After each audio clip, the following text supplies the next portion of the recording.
ফেরাউনের ক্ষমতা ছিল, তার ছিল সবচেয়ে ক্ষমতাধর সেনাবাহিনী, সকল নিয়ন্ত্রণ ছিল তার কাছে, আর সে এই লোকদের অবরুদ্ধ অবস্থায় রেখেছিল। আর জানেন এটা সম্পর্কে আল্লাহ কি বলছেন? আল্লাহ বলছেন যে তার জন্য আল্লাহর একটি পরিকল্পনা রয়েছে। কেউ জানতো না যে সেই সময়ের সবচেয়ে ক্ষমতাধর মানুষটি আতঙ্কিত অবস্থায় ঘুমাতে গিয়েছে, এমন মানুষদের ভয়ে যারা ছিল আপাত দৃষ্টিতে ক্ষমতাহীন।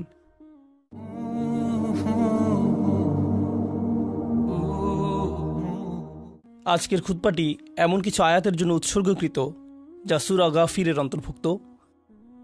আর এখানে আপনাদের প্রতি আমার পরামর্শ হলো, এই জুমার নামাজ শেষ হওয়ার পর সাপ্তাহিক ছুটিতে আপনাদের হাতে যতটুকু সময় রয়েছে, এই সময়ে সূরা গাফির পাঠ করুন এবং আল্লাহর এই বাণী নিয়ে গভীর চিন্তা করুন। যেমনটি আপনাদের অনেকেই এই সময়টিতে অনুভব করছেন, তেমনি আমিও অনুভব করছি। এটা কোরআনের এমন একটা স্থান যা বর্তমান পরিস্থিতিতে আমাদেরকে কিছুটা উপশম প্রদান করতে পারে এবং চিন্তা করার জন্য কিছু উপকরণের যোগান দিতে পারে, এবং হয়তো চারপাশের পৃথিবী সম্পর্কে কিছু পথ নির্দেশও প্রদান করতে পারে।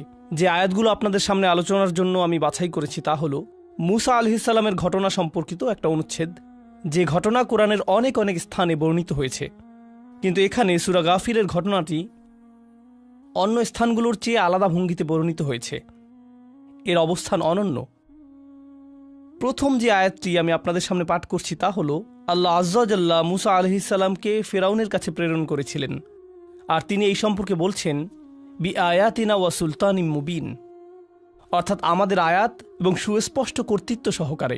দৃশ্যপটটি বোঝানোর জন্য বলছি, ফেরাউনকে তখন সুপার পাওয়ার হিসেবে বিবেচনা করা হতো, আর তার রাজত্বকে বিবেচনা করা হতো সেই সময়কার সবচেয়ে শক্তিশালী রাজত্ব হিসেবে। পৃথিবীর কোনো সেনাবাহিনী ফেরাউনকে মোকাবেলা করার স্পর্ধা দেখাতো না, আর পৃথিবীর অন্য ক্ষমতাধর সভ্যতাগুলোর সাথেও তাদের রাজনৈতিক মৈত্রীবন্ধন ছিল।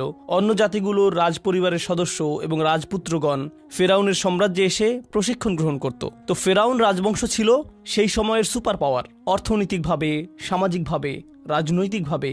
আর তাদের বিশাল স্থাপনাগুলো, যেগুলোর কিছু কিছু এখনও দাঁড়িয়ে আছে, সেগুলো নির্মাণের একটি কারণ এটাও যে যখন কেউ সেগুলোর পাশ দিয়ে হেঁটে যেত, অথবা তাদের জাহাজগুলো এর পাশ দিয়ে অতিক্রম করত, কিংবা ভ্রমণকারীরা যাতায়াত করত, তারা এই স্থাপনাগুলোর দিকে দৃষ্টিপাত করত আর ভাবত যে আমরা এই লোকদের সাথে ঝামেলায় জড়াতে চাই না, এই লোকেরা অনেক বেশি অগ্রসর, তাই তাদের সাথে বিবাদে না যাওয়াই উত্তম। কোরআনের অন্যত্র ফেরাউনের গোটা সভ্যতাটিকে বর্ণনা করা হয়েছে দিল আওতাদ হিসেবে, অর্থাৎ কিলোকের অধিকারী জনগোষ্ঠী, ফিরাউন দিল আওতাদ। এই বিষয়ে তাফসীরকারগণ অনেক মন্তব্য করেছেন, তবে এর মধ্যে কয়েকটা বিষয় আমি আপনাদের সামনে উল্লেখ করব। যখন আপনার সেনাবাহিনী বড় হয় অথবা আপনার রাষ্ট্রটি সেনা নির্ভর হয়, তখন আপনাকে বিভিন্ন অঞ্চল জুড়ে সেনাবাহিনীকে সঞ্চালিত করা অব্যাহত রাখতে হয়। এজন্য সেনাবাহিনী যেখানেই যায় তারা শিবির স্থাপন করে, আর এই শিবিরগুলো হয় সহজে বহনযোগ্য। আর সেনা শিবিরকে বহনযোগ্য হতে হলে যেখানেই যান আপনাকে তাঁবুগুলোকে কিলোক দিয়ে মাটির সাথে আটকাতে হবে। আর আরবিতে অতীত অর্থ হলো তাঁবু, তাঁবু আটকানোর কিলোক। এর অনেকগুলো অর্থ রয়েছে, কিন্তু একটি অর্থ অনুযায়ী এখানে শব্দটি ইঙ্গিতপূর্ণ। এখানে রূপক অর্থে ফেরাউনের ব্যাপারে বলা হচ্ছে। এক অর্থে তার ছিল বিরাট সেনাবাহিনী, যে এটা সবসময় সঞ্চালিত করেছিল, কিন্তু এটা এই ধারণা প্রদান করে যে সে প্রতিনিয়ত তার সেনাবাহিনীকে ব্যবহার করত। সে তার সেনাবাহিনীকে ব্যবহার করত জনগণকে নিয়ন্ত্রণ করার জন্য। কোরআনে আল্লাহ তার একটা অন্যতম রাজনৈতিক কৌশলের বর্ণনা করেছেন। তিনি বলেছেন আলা ফিল আরদ ওয়াজআলা আহলাহা শিয়াআন, অর্থাৎ সে তার রাজত্বে সুউচ্চ ক্ষমতা বজায় রেখেছিল, আর সে নিশ্চিত করেছিল যাতে জনগণের মাঝে বিভক্তি সৃষ্টি হয়। সে নিশ্চিত করেছিল যাতে জনগণ বিভাজনযুক্ত থাকে। আল্লাবিবু মিনাল ইশারাতে ইয়াফহামু, এটাই ছিল ফিরাউনের কৌশল, যে তার শাসনে কিছু মানুষকে দাসের মতো করে রাখবে, মানবেতর অবস্থার মধ্যে রাখবে। আর যখন সে এমনটা করছিল, তখন আল্লাহ মূসা আলাইহিস সালামকে তার কাছে পাঠালেন তাকে সতর্ক করার জন্য। আর তাকে শুধুমাত্র আল্লাহর আয়াত, ওহী এবং বাণী দিয়েই প্রেরণ করলেন না, বরং সাথে দিলেন সুলতানিম মুবিন। সুলতান বিমাআনাদ দালিল, সুলতান হলো বুরহান, সুলতান হলো প্রমাণ, কিন্তু সুলতানের অর্থ কর্তৃত্ব। আল্লাহ সত্য প্রেরণ করেছেন। সত্য আর সেনাবাহিনী এক জিনিস নয়। সেনাবাহিনীর আছে অস্ত্র, সেনাবাহিনীর একটি উপস্থিতি রয়েছে, সেনাবাহিনী আক্রমণ করতে পারে, সেনাবাহিনী হত্যা করতে পারে, সেনাবাহিনী রক্ত ঝরাতে পারে। কিন্তু আল্লাহ বলছেন মূসা আলাইহিস সালামকে যা দেয়া হয়েছিল তা নিজেই একটি কর্তৃত্ব, সত্য নিজেই একটি কর্তৃত্ব, আর তাকে এই কর্তৃত্ব দিয়েই ফেরাউনের কাছে পাঠানো হয়েছিল। আর এখন আমরা দেখব এর পরে যা এসেছে, ইলা ফিরাউনা ওয়া হামানা ওয়া কারুন। আল্লাহ শুধু ফিরাউনের কথা বলেননি, তিনি বলছেন যে তিনি এই কর্তৃত্ব প্রেরণ করেছেন ফেরাউনের কাছে, সম্রাটের কাছে, সরকারের কাছে। ফেরাউন সরকারের প্রতিনিধিত্ব করে, হামান তার সামরিক উপদেষ্টার প্রতিনিধিত্ব করে। তো হামানের কথাও এসেছে। আর তারপর কারুন, সে এমন একটি শ্রেণীর প্রতিনিধিত্ব করে ফেরাউন যাদেরকে দাস বানিয়ে রেখেছিল, তাদের ভেতরে থেকে সে ফেরাউনের পক্ষে কাজ করত। সে বনী ইসরায়েলকে দাস বানিয়ে রেখেছিল। বনী ইসরায়েল ছিল ফেরাউনের দাস, কিন্তু বনী ইসরায়েলের মধ্য থেকে কিছু মানুষকে প্রচুর অর্থ প্রদান করা হতো তাদের নিজের লোকদের উপর নজরদারি করার জন্য। আর ফেরাউন তাদেরকে ধনী হওয়ার সুযোগ দিয়েছিল। বনী ইসরায়েলের অন্য সকল মানুষ ছিল দরিদ্র, কিন্তু কারুন ছিল একজন মিলিয়নিয়ার। সে কিভাবে মিলিয়নিয়ার হয়েছিল? যখন তার নিজের লোকরা সবাই ছিল দাস, বাগা আলাইহিম, সে ছিল একজন গোয়েন্দা, আর সে তার নিজের লোকদের উপর গোয়েন্দাগিরি করত, আর সে তার নিজের লোকদের সাথে বিশ্বাসঘাতকতা করেছিল। এভাবেই সে ধনী হয়েছিল। তো এখন মুসা আলাইহিসসালামের এই বার্তা যাচ্ছে এমন কর্তৃত্বের কাছে যে জাতিকে দাসে পরিণত করেছিল। তার সামরিক শাখাগুলোর প্রতিও বার্তাটি দেয়া হয়েছিল। আর ইমানদারদের মধ্যে অবস্থিত মুনাফিক এবং গোয়েন্দাদের প্রতিও বার্তাটি প্রদান করা হয়েছিল। তিনটি শ্রেণীর প্রতি, এদের সবার প্রতি একযোগে, ইলা ফিরাউনা ওয়া হামানা ওয়া কারুন। আর তারা সকলে একই যোগে জবাবের কৌশল নিয়ে আসলো। আবারও আপনাদেরকে স্মরণ করিয়ে দিচ্ছি, সেই সময় এটা ছিল সবচেয়ে শক্তিধর সাম্রাজ্য। কেউ তাদের বিষয়ে প্রশ্ন তুলত না। তাদের সেই স্বাধীনতা ছিল, তারা যা খুশি তাই করতে পারত। তো তারা যদি চাইতো বনী ইসরায়েলকে হত্যা করতে পারত, তাদেরকে শেষ করে দিতে পারত। কিন্তু তারা আসলে বনী ইসরায়েলের এই ভোগান্তিকে ব্যবহার করতে চেয়েছিল। তাদের কাছ থেকে অন্য আরও রাজনৈতিক সুবিধা হাসিল করছিল। তো তাদেরকে তারা জীবিত রেখেছিল। এটা অসুবিধাজনক, কিন্তু তাদেরকে জীবিত রাখতে হবে, কারণ তারা তাদেরকে দাস হিসেবেও ব্যবহার করত। আর তাদের নিজেদের পক্ষে নির্দিষ্ট কিছু কৌশলী কাহিনী তৈরি করেছিল।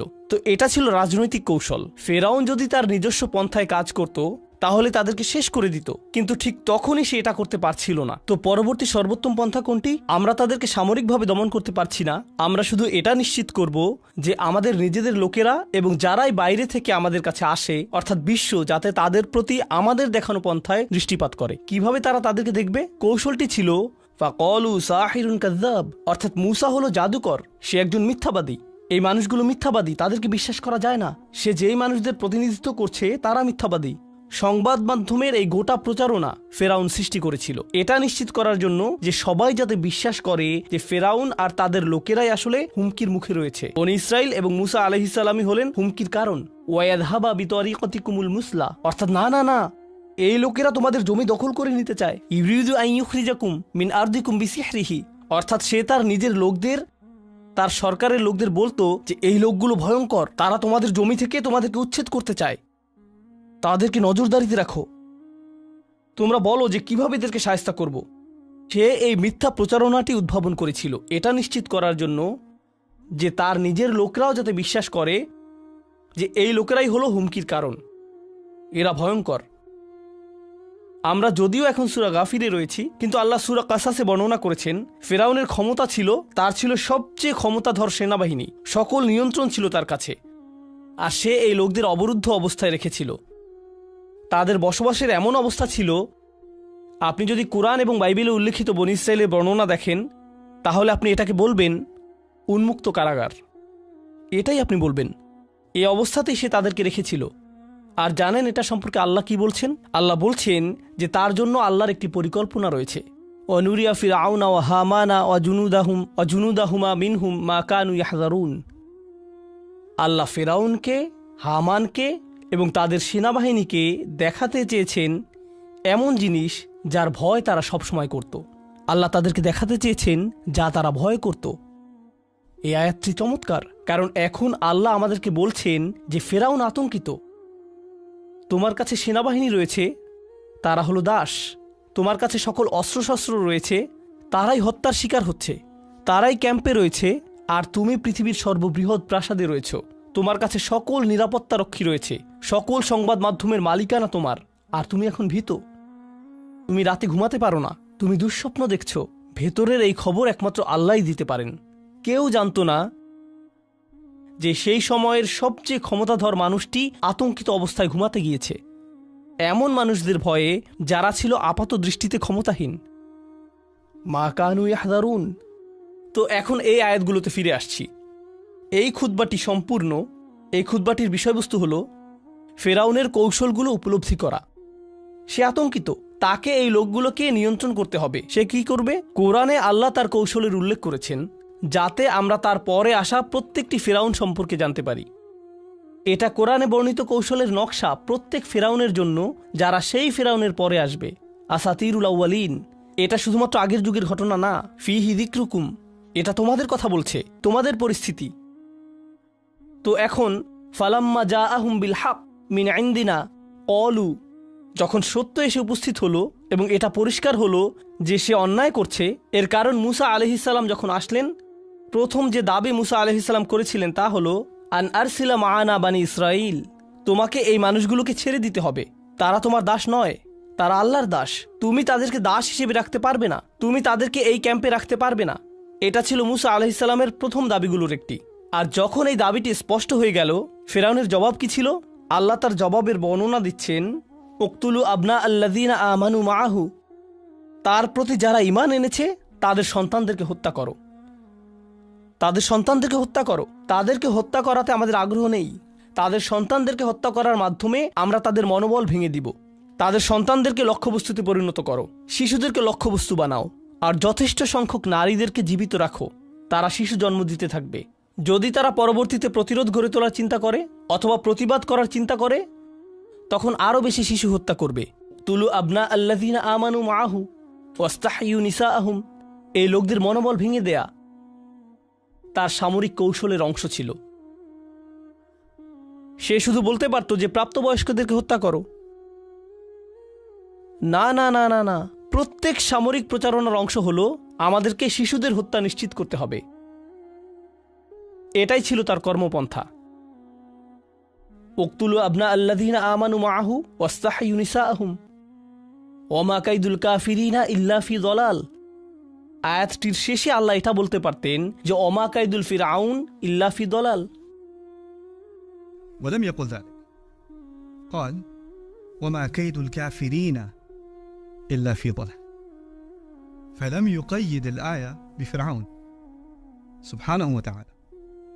قال عند نهاية الآية وما كيد الكافرين من الآن إلى الأبد إلا في ضلال.